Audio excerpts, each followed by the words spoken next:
Hello friends, good morning. How are you all? I'm doing well. I'm Nupur. Welcome everybody to my YouTube channel, Nature at the Very Core of Science. As I told that I'm interested about US history, and today also I have come to talk about the Dust Bowl, which already we heard that it was so devastating, and it happened in 1930. It continued for almost 10 years. Now today we are just going to read something from a reporter who describes the Dust Bowl, and her name is Lorena Hickok. So Lorena Hickok was a newspaper reporter and a friend of First Lady Eleanor Roosevelt. During the 1930s, Hickok traveled across the United States and wrote letters to Mrs. Roosevelt describing the terrible conditions she saw. As a result, Hickok was often able to get federal help for people who were suffering. This letter describes a visit to Huron, South Dakota in 1933 at the height of the drought that caused the Dust Bowl.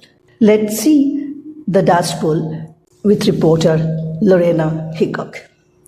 An interesting but terribly depressing day.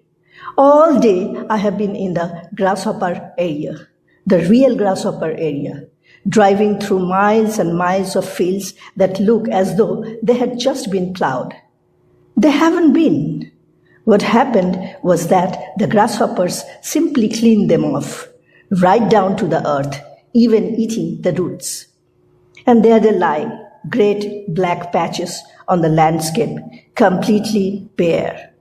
I was in farm yards today that look as though there would never been even a spear of prairie grass there. They were just black earth. Why? Those grasshoppers even ate the bark of the few scraggly little trees that are in the country. People were afraid to hang their washing out. They even ate the clothes off the lines. I met an amazing and most fascinating person who is relief director in one of those countries. She is half Indian and was brought up on a ranch in the Black Hills country, was sent east to school and later lived for 12 years in Seattle, where she did social work. She is about 40, tall, straight, slender, triply dressed, good-looking, with gray hair and hazel eyes. She is fair-skinned. The only thing about her that would suggest Indian is a slight cast to her features, rather high cheekbones. She is, by the way, intensely proud of the fact that she is part Indian. You would like her, I think. She has the same slant on life that you have. Her marriage broke up in a divorce about a year ago, and she came back to get her mother and take her out to Seattle. Then this thing came along. So there she is, refined, sophisticated, a most urban sort of person, down there in those dreadful little rosebud towns, working her heart out, not for her own people, but for the whites. The Indians are not under her supervision, since the government takes care of them in other ways. They tell me she knows livestock as well as any man, and in her battered Ford, we drove across some range country today. That little heifer won't live through the winter, she would say with a wave of her hand. See that horse? The first snow that comes along will mean his death. It was awful. Horses so listless that they didn't seem to care whether we ran into them or not. Mares, dull-eyed, every rib showing, their backs sagging, great hollows behind their shoulders, followed by scrawny coals. Sometimes they would come toward us with a sort of hopeful look, as if they thought we might be bringing them something to eat. The owners, without anything to feed them, have simply turned them loose to get along as best they can, hoping that a few of them will survive. It would be more merciful to shoot them. In that whole country, she said, among the farmers eligible for relief road work, there probably are not half a dozen whose teams are fit to work. A farmer will show up in the morning and hitch his team to a road scraper, she said. They will work willingly and fairly well through the morning. By noon, they're tired out. By night, they're completely exhausted. They don't come back the next day. They die right in the barnyards from starvation. There have been cases where half-starved horses have dropped in the harness right on the road job. And that sort of thing has caused a great deal of bitterness among the farmers. One farmer today told me his horse was so weak that it took him a whole day to drive 11 miles into town and back. I thought I would already seen about everything in the way of desolation, discomfort, and misery that could exist right here in South Dakota. Well, it seems that I had not.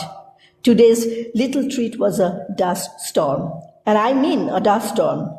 It started to blow last night. All night the wind howled and screamed and sobbed around the windows. When I got up at 7:30 this morning, the sky seemed to be clear, but you couldn't see the sun. There was a queer brown haze. Only right above was the sky clear, and the wind was blowing a gale. It kept on blowing harder and harder, and the haze kept mounting in the sky.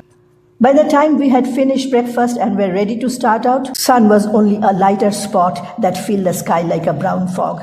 We drove only a few miles and had to turn back. It got worse and worse rapidly. You could not see a foot ahead of the car by the time we got back, and we had a time getting back. It was like driving through a fog, only worse, for there was that damnable wind. It seemed as though the car would be blown right off the road any minute. When we stopped, we had to put on the emergency brake. The wind behind us actually moved the car. It was a truly terrifying experience. It was as though we had left the earth. We were being whirled off into space in a vast, impenetrable cloud of brown dust. They had the street lights on when we finally groped our way back into town. They stayed on the rest of the day. By noon, the sun was not even a light spot in the sky anymore. You couldn't see it at all. It was so dark, and the dust was so thick that you couldn't see across the street. I was lying on the bed, reading the paper, and glanced up. The window looked black, just as it does at night. I was terrified for a moment. It seemed like the end of the world. It did not stop blowing until sundown, and now the dust has begun to settle. If you look straight up, you can see some stars.